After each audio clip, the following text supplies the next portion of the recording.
Hello everyone, ये है 11th standard micro economics का लेक्चर और हम लोग डिस्कस कर रहे हैं प्राइस इलास्टिसिटी ऑफ डिमांड। हमारे सिलेबस का ये चैप्टर क्या है, कैसे काम करेगा, ये बड़ा कॉम्प्लेक्स लगता है कई बार टेक्स्ट बुक पढ़ के, लेकिन हम इसे बहुत सिंपली पढ़ने की कोशिश करेंगे। मतलब समझ लेंगे कि बेसिक मुद्दा क्या है चैप्टर का और बाकी की थ्योरी अपने आप फॉर्म कर लेंगे, राइट। तो अगर हम यहाँ पे देखिए हमें क्या क्या शब्द दिख रहे हैं, प्राइस दिख रहा है, इलास्टिसिटी दिख रहा है और डिमांड दिख रहा है। प्राइस और डिमांड तो हम पहले भी समझ के आए हैं, हमें पता भी है। प्राइस मतलब कोई भी कमोडिटी का खुद का कितना प्राइस है। जैसे अगर हम एक एप्पल की बात कर रहे हैं तो एक एप्पल का कितना प्राइस है, 5 रुपये, 10 रुपये, 20 रुपये, वो own price of commodity, right. उसे हम क्या बोल रहे हैं, प्राइस। डिमांड किसे बोल रहे हैं कि उस कमोडिटी की एक्चुअली कितनी क्वांटिटी की मांग क्रिएट की जा रही है मार्केट में, हाँ या ना। डिमांड का मतलब भी हम पढ़ के, हमें ये भी पता है कि प्राइस और डिमांड के बीच में एक रिलेशन भी होता है। अगर प्राइजेस ज़्यादा बढ़ जाएंगे तो डिमांड घट जाएगी, अगर प्राइजेस गिरेंगे तो डिमांड बढ़ जाएगी। एक इन्वर्स रिलेशन होता है प्राइस और डिमांड के बीच में, हमें ये भी पता है। अब ये इलास्टिसिटी जो नया शब्द है, इसका क्या मतलब है? इलास्टिक का क्या मतलब होता है? हम अक्सर रबर बैंड्स देखते हैं, बालों में जो हेयर टाइज डलती हैं, रबर बैंड डलता है, इसे अक्सर इलास्टिक बैंड भी कहा जाता है। तो इलास्टिसिटी को उससे समझने की कोशिश करें। अच्छा, मेरे पास एक है भी, अगर हम यहाँ पर देख पाए, मेरे पास एक इलास्टिक बैंड है भी, अगर आप लोगों को ये दिख रहा होगा तो, राइट। तो इलास्टिसिटी क्या होती है किसी भी चीज़ की? इलास्टिक बैंड को जब भी आप पुल करते हो, आप क्या नोटिस करोगे कि जब छोड़ोगे तो ये वापस जाएगा। जैसे आपने इसको इतना स्ट्रेच किया, छोड़ोगे वापस जाएगा।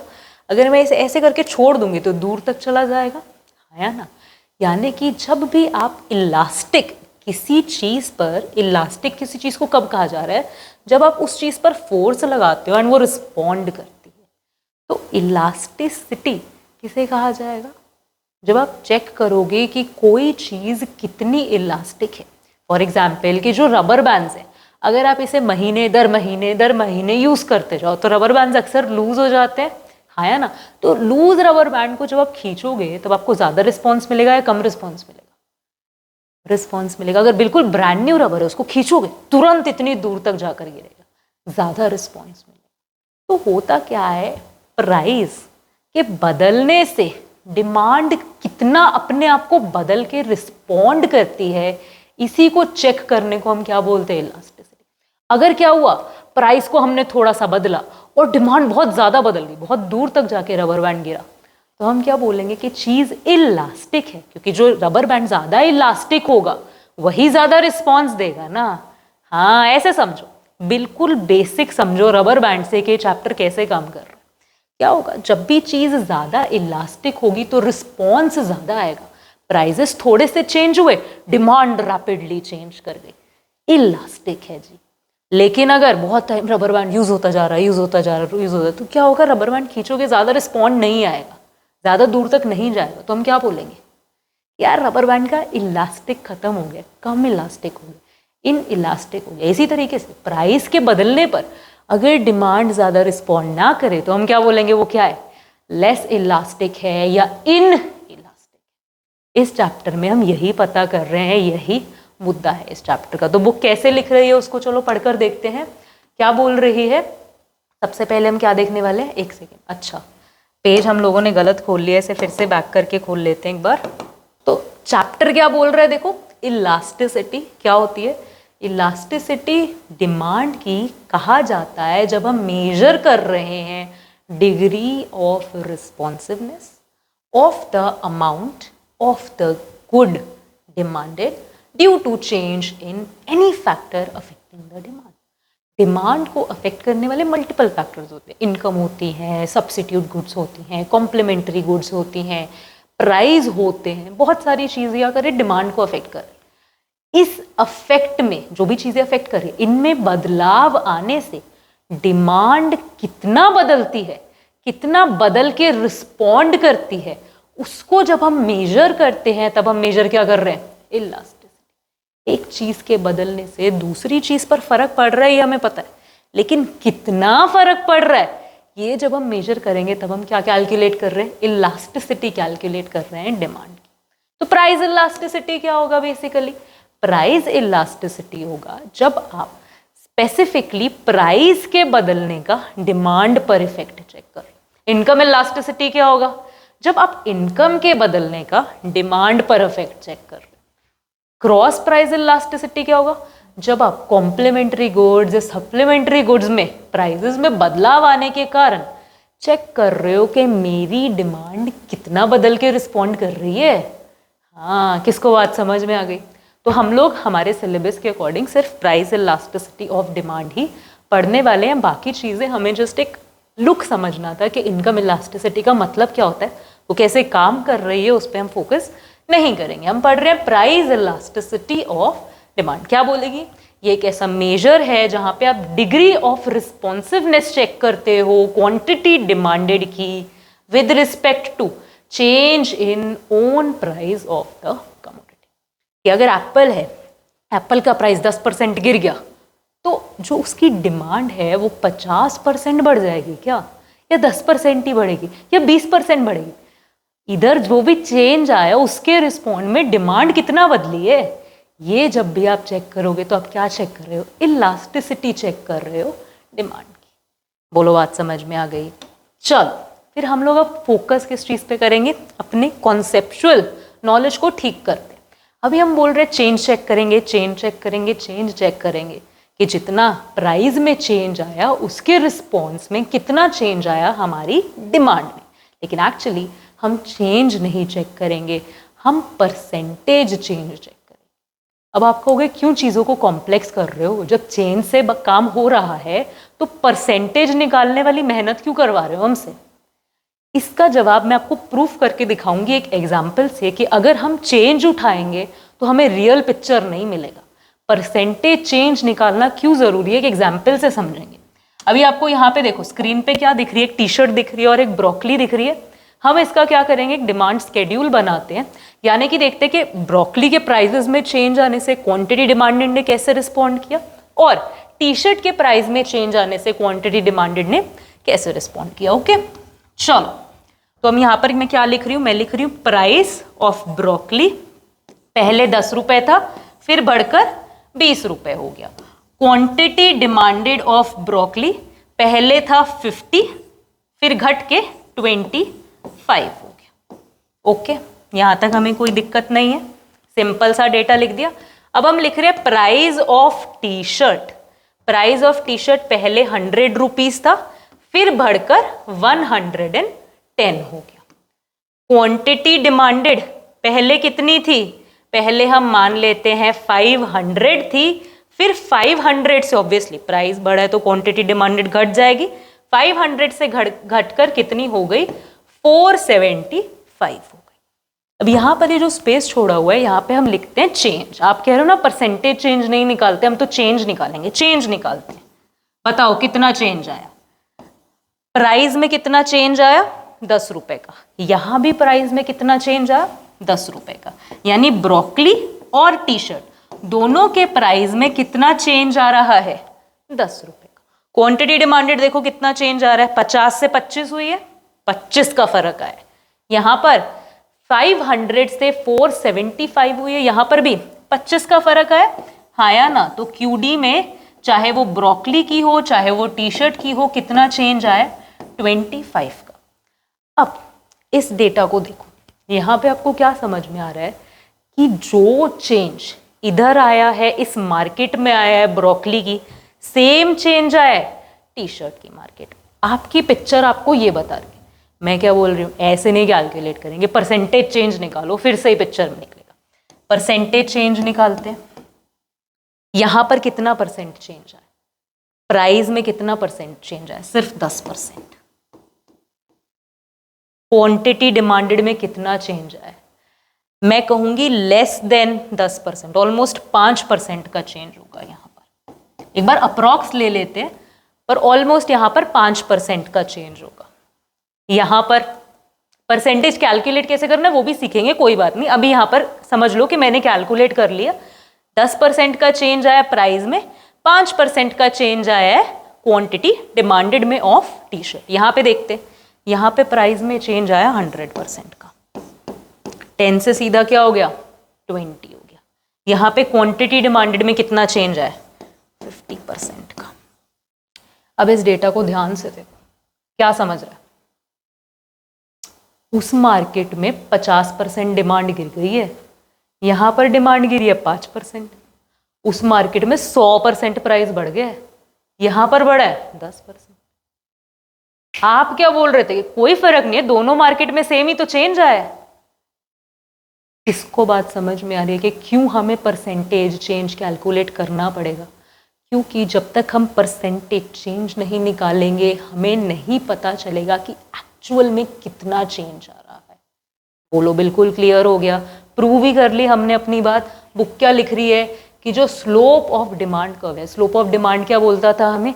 Change in price over change in quantity demanded, हाँ या ना? वो चेंज देखता था। एंड इलास्टिसिटी, इलास्टिसिटी में हम क्या देखेंगे? परसेंटेज चेंज देखेंगे। आर डिस्टिंक्ट कॉन्सेप्ट कहते हैं, वो बहुत अलग अलग बातें हैं। क्यों भाई? वाइल कैलकुलेटिंग इलास्टिसिटी हम कैलकुलेट करेंगे परसेंटेज चेंज, क्योंकि हम एक्चुअली में देखना चाहते हैं कि रिस्पॉन्स कितना है। लेकिन जब हम डिमांड कैलकुलेट करते थे तब हम क्या देखते थे कि चेंज कितना है। बोलोगे इसको बात बिल्कुल समझ में आ गई, हाँ या ना? 1 मिनट देख लिया सबने ये? चले अगले पेज पे। अच्छा, तो अब हमारा मुद्दा क्या है कि ये तो बोल दिया कि भाई परसेंटेज चेंज निकलेगा, चेंज नहीं निकलेगा, समझ भी आ गया क्यों। अब परसेंटेज चेंज निकालना कैसे है तो बता दो, अभी समझ लेते हैं। परसेंटेज चेंज मेथड आपको क्या बोलेगा? रेशियो निकालो। Percentage change method, under this method percentage change in quantity demanded is studied with respect to percentage change in price. हमारी बुक फॉर्मूला भी लिख देती है ऐसे या ऐसे। क्या मुद्दा है यहाँ पे समझते हैं, ब्रेकडाउन करते हैं, याद करने की जरूरत नहीं है। क्या बोला हुआ है? Percentage change in QD, percentage change in price. ये चीज अगर आप यहां पे समझो ना तो ये चीज क्या है? रिस्पॉन्स है। ये चीज क्या है? जो अफेक्ट कॉज कर रही है, यानी कि ये अफेक्ट डाल रहा है प्राइस, और क्वांटिटी डिमांडेड क्या कर रहा है? रिस्पॉन्ड। जो हमने रबर बैंड देखा था ना, उसको जो पुलिंग वाला फोर्स है, जो फर्स्ट फोर्स है, वो प्राइस को बदल के हम लगा रहे हैं, और जो रिस्पॉन्ड आ रहा है कितनी दूर जाएगा, वो क्वांटिटी डिमांडेड रिस्पॉन्ड कर रही है। इसीलिए क्वांटिटी डिमांडेड न्यूमरेटर में है और प्राइस डिनोमिनेटर में। तो हमें हमारी बुक क्या बोल रही है कि भाई हमें तुम्हें क्या फाइंड करना है? तुम्हें फाइंड करना है कि कितना परसेंट चेंज आया क्यूडी में और कितना परसेंट चेंज आया है प्राइस में। उसके लिए फॉर्मूला है। सीधा अप्लाई करने से पहले समझो कि यहाँ तक ये जर्नी बनी कैसे, ये हमने फॉर्मूला बनाया कैसे। इसी से बना है। कैसे कैलकुलेट करेंगे percentage change? Q1 minus Q0 over Q into 100। अभी ये बात समझ लो कि परसेंटेज कैसे कैलकुलेट होती है। जब भी आप परसेंटेज कैलकुलेट कर रहे हो, जिस चीज़ की आपको परसेंटेज कैलकुलेट करनी है वो चीज़ न्यूमरेटर में बनेगी। इस चीज़ की परसेंटेज कैलकुलेट करनी है कि चेंज कितना आया, यानी कि पहले आप कहाँ खड़े थे? आप Q0 पे खड़े थे। क्वांटिटी डिमांडेड क्या है? 0 जो है वो first quantity, initial quantity demanded है। वहां से आप एक नई क्वांटिटी डिमांडेड पे चले गए प्राइस के बदलने के बाद। Q0 से Q1 में आ गए। अब मुझे चेंज कैलकुलेट करना है, चेंज का परसेंटेज देखना है, तो न्यूमरेटर में कौन सी चीज आएगी? जिसका परसेंटेज आप बनाना चाहते हो वो न्यूमरेटर में आ गया। जो टोटल हमारी क्वांटिटी है, जो एक्चुअल अमाउंट है जिससे आप कंपेयर कर रहे हो, जो जिस हिस्सों में आप बांटने वाले हो न्यूमरेटर को, वो आपका डिनोमिनेटर में आ जाएगा। तो डिनोमिनेटर में मैंने समझ लो Q0 लिख लिया कि मैं Q0 के हिसाब से परसेंटेज पता करना चाहती हूँ, राइट? Multiply by 100। 100 क्या काम कर रहा है? परसेंटेज बनाने का यहाँ पे काम कर रहा है। क्योंकि जब भी हम किसी चीज को परसेंटेज करते हैं एक्चुअली हम उसे 100 बराबर हिस्सों में बांट रहे होते, तभी लिखते हैं ना। अगर चीज 20% है तो आप इसको 20 ओवर 100 भी लिख सकते हो। मतलब 20 हिस्सा सेलेक्ट किया हमने 100 बराबर हिस्सों में बटी हुई चीज में से। इतना नहीं जाते हैं। मुद्दा क्या है यहाँ पे समझने का, ये आपको बात समझ में आ गई। जिस भी चीज का परसेंटेज कैलकुलेट होगा वो न्यूमरेटर में, यहाँ पे चेंज का परसेंटेज कैलकुलेट हो रहा है तो चेंज आ गया न्यूमरेटर में, जो एक्चुअल अमाउंट है वो डिनोमिनेटर में, मल्टीप्लाई बाय 100। इसी तरीके से प्राइस का भी लिख लेंगे, P1 minus P0 over P0 into 100। अब यहाँ पे देखो कैंसिल हो रहा है ये, हाँ या ना? ये बच गया, इकोनॉमिक्स में जब भी आप किसी चीज के चेंज को लिखना चाहते हो तो आप उसको डेल्टा से लिख सकते हो, यानी कि डेल्टा क्यू लिख सकती हूँ, वो मुझे बताएगा Q1 माइनस Q0।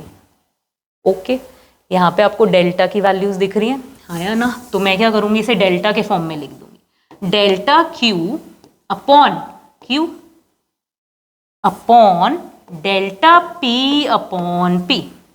साफ साफ लिखे, चलो साफ साफ लिख लेते हैं, P0 यहाँ जगह बना है, यहाँ लिखते हैं क्या वैल्यूज आई हमारे पास, delta Q upon Q upon delta P upon P। अगर मैं डिनोमिनेटर को ऊपर ले आऊं न्यूमरेटर में क्या आ जाएगा, delta Q upon Q into P upon delta P। ये चीज ऊपर जाके रेसिप्रोकल हो जाएगी, हाँ या ना? अच्छा, ये वाली जो चीज बनी है और ये हमारे पास जो बुक फॉर्मूला लिख रही थी, सेम लग रहा है कि नहीं लग रहा? ऐसे बनता है हमारा फॉर्मूला।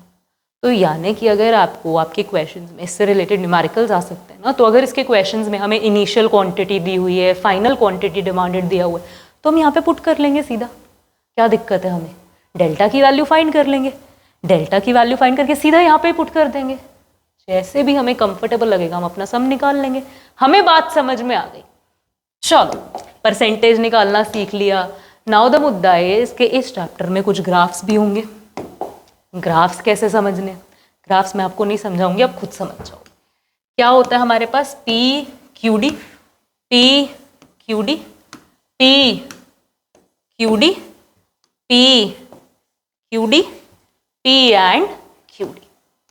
अच्छा, अब हम यहाँ पे समझने की कोशिश करें, सारे ग्राफ्स को इग्नोर करके इन दो पे फोकस करें।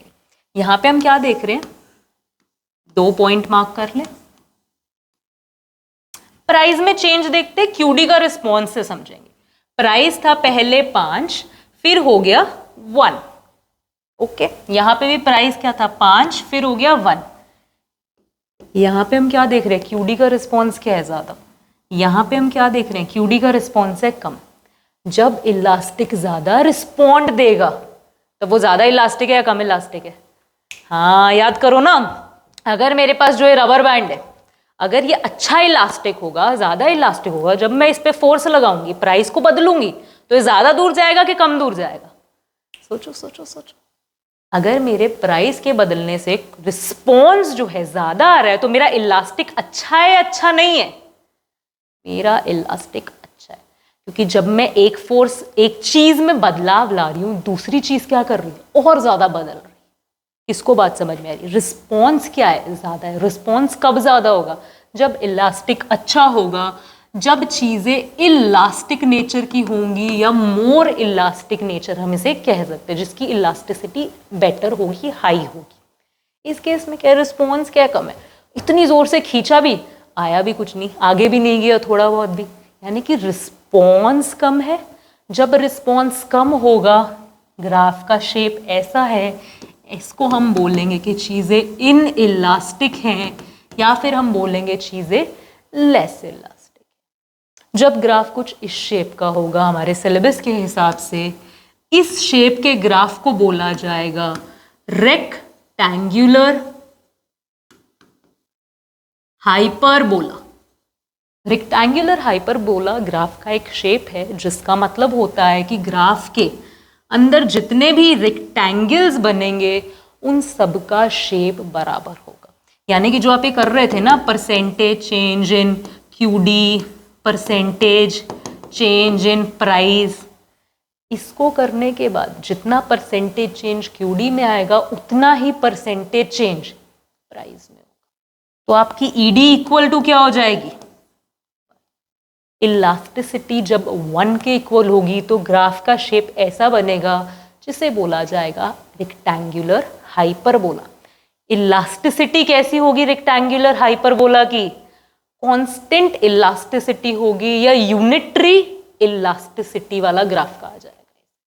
बोलो, बात समझ में आ गई? क्या क्या बात की हमने यहाँ पे इस ग्राफ के रिलेटेड, कि एक तो ये ग्राफ रेक्टेंगुलर हाइपरबोला के नाम से जाना जाएगा, इसकी ED 1 के इक्वल होगी, इसको नाम क्या दिया जाएगा, यूनिटरी इलास्टिक कहा जाएगा, या फिर कांस्टेंट इलास्टिक कहा जाए।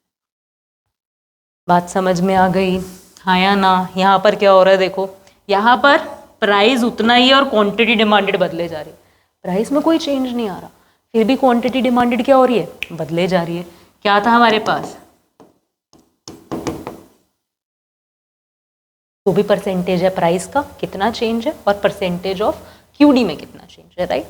हम क्या बोल रहे हैं, प्राइस में चेंज आ ही नहीं रहा है, मतलब प्राइस का चेंज क्या हो गया, जीरो हो गया। जब भी डिनोमिनेटर में जीरो आ जाएगा तब हम क्या बोलेंगे, किसके इक्वल है वो, इन्फिनिटी के इक्वल है, जिसका मतलब होगा कि इस ग्राफ की इलास्टिसिटी जो ईडी है वो यूनिट इन्फिनिटी के इक्वल हो जाएगी, और हम इस ग्राफ को नाम देंगे परफेक्टली इलास्टिक। कि आप एक्चुअली रबर बैंड खींच भी नहीं रहे हो तब भी रिस्पॉन्ड आ रहा है, प्राइस में चेंज आ भी नहीं रहा है तब भी रिस्पॉन्ड कर रही है चीज, तब भी रिस्पॉन्ड कर रही है हमारी डिमांड।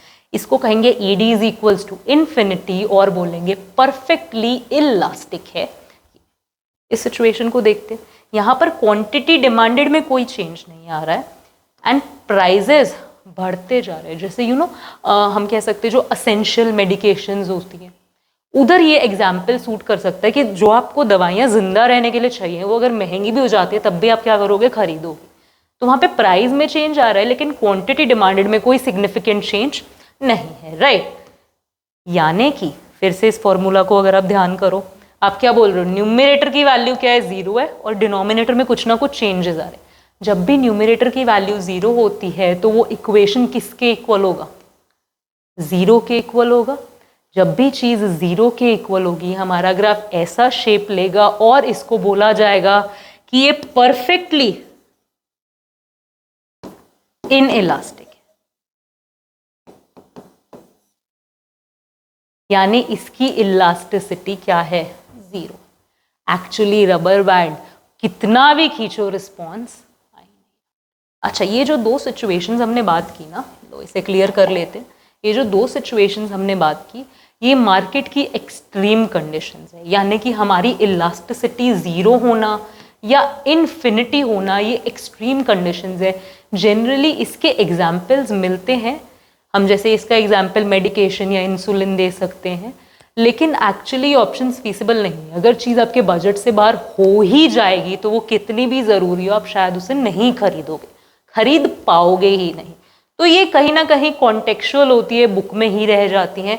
पर ये हमारे पास जो आपको एग्जाम्पल्स दिख रहे हैं या आपको बहुत सारे क्वेश्चन में इस तरीके से पूछा जा सकता है कि आइडेंटिफाई कीजिए कि इसकी इलास्टिसिटी कैसी होगी, मोर इलास्टिक होगा, लेस इलास्टिक होगा।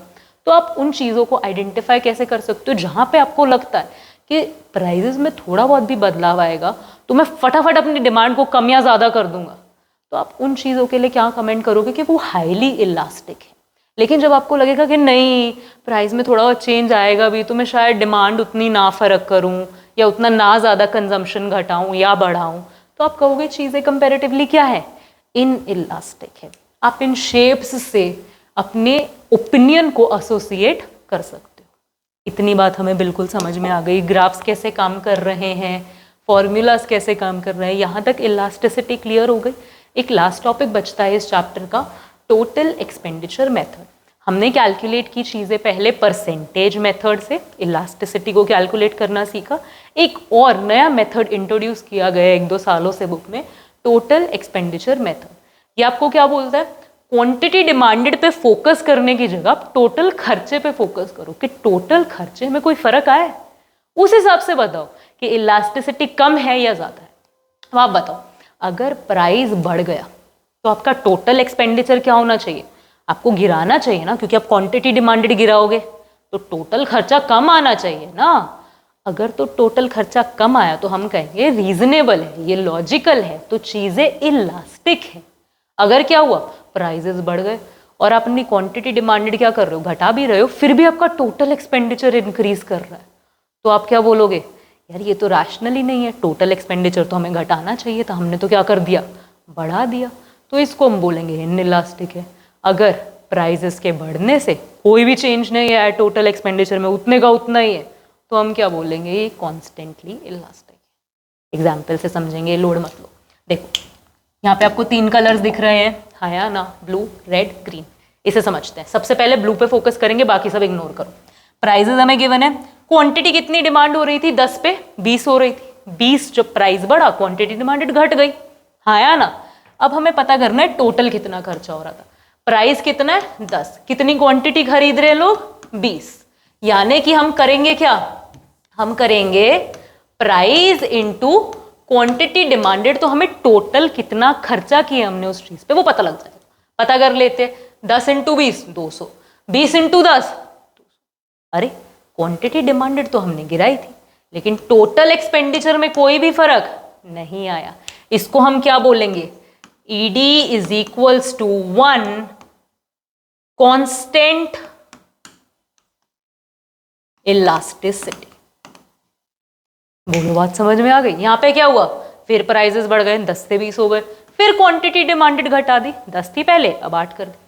टोटल एक्सपेंडिचर देखो क्या हो रहा है, पहले तो 100 था, अब कितना हो गया 160 हो गया। यानी कि प्राइजेस क्या हुए, राइज हुए, एंड टोटल एक्सपेंडिचर भी हमने बढ़ा दिया। बड़े मूर्ख लोग हैं हम लोग। तो यहां पे हम क्या कहेंगे कि जो हमारी ईडी है वो इन इलास्टिक है, हमने अच्छा ज्यादा रिस्पॉन्ड नहीं किया, सही डायरेक्शन में रिस्पॉन्ड नहीं किया, तो हमारा इलास्टिक क्या बेकार है, इन इलास्टिक। बोलो बात समझ में आ गई। यहां पे क्या हुआ, फिर प्राइसेस बढ़ गए 10 से 20, फिर क्वांटिटी डिमांडेड घट गई, 20 से 8 हो गई। जो हमारा टोटल एक्सपेंडिचर है पहले 200 था, अब कितना हो गया 160। बिल्कुल जेन्युइन बिहेवियर। प्राइसेस बढ़े, टोटल एक्सपेंडिचर हम लोग क्या करेंगे, क्वांटिटी डिमांडेड घटा के टोटल एक्सपेंडिचर को बोलेंगे यार कम करो, कम रखो, कम रखो, कम रखो। बोलो बात समझ में आ रही है। हाँ ना, तो टोटल एक्सपेंडिचर डाउन चला गया प्राइजेस के अप जाने से। सही डायरेक्शन में सही रैशनल रिस्पॉन्सिवनेस हमने दिखाई है, इसीलिए हम इस सिचुएशन को बोलेंगे इलास्टिक है। बोलो किसको बात समझ में आ रही है। हाँ या ना, क्लियर हो गया। टोटल एक्सपेंडिचर मेथड से हमें इसी तरीके से चीज़ों को कैलकुलेट करना है। ये था हमारा चैप्टर। कुल मिला के प्राइस इलास्टिसिटी का। अच्छा एक और टॉपिक छोटा सा, लास्ट में क्या बोल रहे हैं कि कुछ और भी फैक्टर्स हैं जो प्राइस इलास्टिसिटी को अफेक्ट कर सकते हैं। हम बोल रहे हैं क्या फैक्टर्स है बताओ, कि कमोडिटी का नेचर कैसे। अगर कमोडिटी बहुत असेंशियल हुए, लोगों का उनके बिना सरता ही ना हुआ, तो लोगों उनको खरीदना, इवन जब प्राइजेस बढ़ेंगे, खरीदना क्या करेंगे, बंद नहीं करेंगे। यानी कि बढ़ते हुए प्राइजेस को क्वांटिटी डिमांडेड गिरा के, बहुत गिरा के रिस्पॉन्स नहीं करेंगे। यानी कि खींचा रबर बैंड, रिस्पॉन्स नहीं आया। तो अगर असेंशियल नेचर की कमोडिटी है तो इलास्टिसिटी लो होगी, इनइलास्टिक होगी। लेकिन अगर रैंडम चीज़ें, उनके प्राइजेस में कुछ भी बदलाव आता है जो हमें ज़्यादा ज़रूरी नहीं है, तो हम डिमांड क्या करेंगे, घटा देंगे फटाफट से। तो रैंडम चीज़ों की जो इलास्टिसिटी है वो क्या होगी, हाई होगी। बोलो नेक्स्ट क्या है, अवेलेबिलिटी ऑफ क्लोज सब्सटीट्यूट्स। अगर किसी भी चीज़ के सब्सटीट्यूट्स अवेलेबल है, यानी कि अगर आपको एप्पल नहीं मिल रहा, आपको चलेगा कि आप ड्रैगन फ्रूट खा लोगे, आप बनाना खा लोगे, आप मैंगो खा लोगे, कुछ भी चलेगा। अगर किसी चीज़ के क्लोज सब्सटीट्यूट्स अवेलेबल हैं तो दिमाग लगाओ, उसके अगर प्राइजेस में चेंज आए, प्राइजेस बढ़े, तो आप क्वांटिटी डिमांडेड घटाओगे कि नहीं घटाओगे, तुरंत घटा दोगे, कहोगे छोड़ो छोड़ो एप्पल, मैं मैंगो खा लूंगा। तो जब भी सब्सटीट्यूट्स अवेलेबल हैं, इलास्टिसिटी ज़्यादा होगी। जब सब्सटीट्यूट्स नहीं है, सिर्फ वही चीज़ ही चाहिए, तब क्या होगी, इलास्टिसिटी कम होगी। हैबिट, अगर कोई चीज़ आपकी आदत पड़ जाए, किसी चीज़ की आपको हैबिट हो, तो उसके प्राइजेस में ज़्यादा चेंज आने की वजह से अपनी क्वांटिटी डिमांडेड में ज़्यादा चेंज नहीं लाओगे। ज़्यादा पुल होगा, फिर भी रिस्पॉन्स ज़्यादा नहीं आएगा। तो हैबिट है तो चीज़ें इन इलास्टिक हो जाएंगी, लेस इलास्टिक हो जाएंगी। टाइम पीरियड, टाइम पीरियड में इकोनॉमिक्स में हम 2 टाइम पीरियड्स की बात कर रहे हैं, शॉर्ट रन और लॉन्ग रन की। शॉर्ट रन क्या होता है, एक शॉर्टर पीरियड ऑफ टाइम, आपकी और मेरी आजकल की जिंदगी। लॉन्ग रन होता है एक लंबा टाइम पीरियड, आपकी और मेरी आने वाले 10 सालों की जिंदगी। तो आने वाले 10 सालों में हमारी हैबिट्स भी बदल सकती हैं, हमारा इनकम लेवल भी बदल सकता है। मल्टीपल फैक्टर्स के पास टाइम होता है बदलने का लॉन्ग रन में, इसीलिए लॉन्ग रन में चीज़ें इलास्टिक होंगी, हमारी डिमांड की हैबिट्स भी बदलने की जगह होगी। लेकिन शॉर्ट रन में हम कहीं ना कहीं रिजिड होते हैं, इसीलिए शॉर्ट रन में चीज़ों की इलास्टिसिटी कम होती है। प्रपोर्शन ऑफ इनकम स्पेंड, अगर आप इनकम का बहुत बड़ा हिस्सा किसी चीज़ में डाल रहे हो, वहाँ पर अगर प्राइजेस में चेंज है, मतलब इनकम को और हिस्सा डालना पड़ेगा, तो आप कहीं ना कहीं क्या करोगे, प्राइजेस के बढ़ने पे क्वांटिटी डिमांडेड खींच लोगे, कहोगे नहीं नहीं नहीं। यानी कि जब भी आपको फोर्स मिला आप फटाफट रिस्पॉन्स कर दोगे। प्राइजेस अगर बहुत कम हुए तो फटाफट कहोगे अरे अरे खरीद लो सस्ता मिल रहा है अपने को। इसको बात समझ में आ रही है? अगर इनकम का ज़्यादा प्रपोर्शन जा रहा है किसी भी चीज़ में तो आपकी इलास्टिसिटी क्या होगी, हाई होगी। इनकम का अगर छोटा सा प्रपोर्शन जा रहा है, बटर पहले 50 रुपए का आता था 52 का हो गया, 55 का हो गया, तो आप कहोगे चलो फिर क्या होता है, खरीद लेते हैं ना। वहीं अगर कार जो 5 लाख की थी वो 5,50,000 की होगी तो आप 2 मिनट सोचोगे यार रहने देते हैं ना, थोड़ा दिवाली आएगी ना तब खरीद लेंगे। इसको बात समझ में आ रही है? डिफरेंट यूजेस क्या कहेगा कि कोई भी कमोडिटी अगर वो मल्टीपल जगहों पर यूज हो रही है तो उसकी इलास्टिसिटी हाई होगी, क्योंकि जैसे ही उस चीज के दामों में फर्क आता है आप उसको डिफरेंट यूजेस में डालना शुरू कर दोगे या डिफरेंट यूजेस से निकाल दोगे। एग्जाम्पल से समझते हैं, इलेक्ट्रिसिटी है। अगर इलेक्ट्रिसिटी ऑल ऑफ सडन आपको पता चले कि सारे देश में इलेक्ट्रिसिटी बिल्कुल फ्री हो गई है, तो आप कहीं ना कहीं केयर नहीं करोगे, सारा दिन एसी चलाओगे, सारा दिन पंखे चलेंगे घर में। अगर लोग घर में 4 लोग हैं वो 4 अलग अलग कमरों में बैठ के एसी चलाएंगे। तो डिफरेंट यूजेस का क्या मतलब है, यहाँ पर क्या हुआ, प्राइजेस के ड्रॉप से क्वांटिटी डिमांडेड क्या हो गई, बहुत इंक्रीज हो गई। ऐसे अगर प्राइजेस हम राइज कर दें, इलेक्ट्रिसिटी बहुत महंगी होगी, आप लोग एक साथ बैठ जाओ ना। यहाँ पे हम नोट क्या कर रहे हैं कि जिन चीज़ों के डिफरेंट यूजेस हैं उन चीज़ों में रिस्पॉन्स आ रहा है नहीं आ रहा, रिस्पॉन्स ज़्यादा आ रहा है। तो डिफरेंट यूजेस जिन चीज़ों के हैं वहाँ इलास्टिसिटी हाई होगी। कंपैरेटिवली जिन चीज़ों के सिंगुलर यूजेस हैं उन यूजेस में हम सिर्फ वही पर्टिकुलर चीज़ ही यूज़ कर सकते हैं, वहाँ पर हम क्या करेंगे, ज़्यादा डिमांड में चेंज नहीं लेकर आएंगे, तो वहाँ पर इलास्टिसिटी कम होगी। बोलो बात समझ में आ गई? ये था हमारा chapter price elasticity of demand. Hopefully समझ आ गया होगा। गिवन द थ्योरी हमने आसानी से चीज़ें समझ ली हैं, लेकिन अब आप लोगों का काम क्या है कि आप लोग इसके जितने भी क्वेश्चंस प्रैक्टिस कर सकते हो प्रैक्टिस करो। कोई भी डाउट्स आ रहे हैं, कोई भी क्वेरीज है, आप हमसे शेयर करो, कमेंट सेक्शन में ड्रॉप करो या डिस्क्रिप्शन में दिए गए किसी भी चैनल पे आप हमसे पर्सनली भी बात कर सकते हैं। मिलेंगे और लेक्चर्स के साथ जल्दी, तब तक के लिए have a good day, keep learning.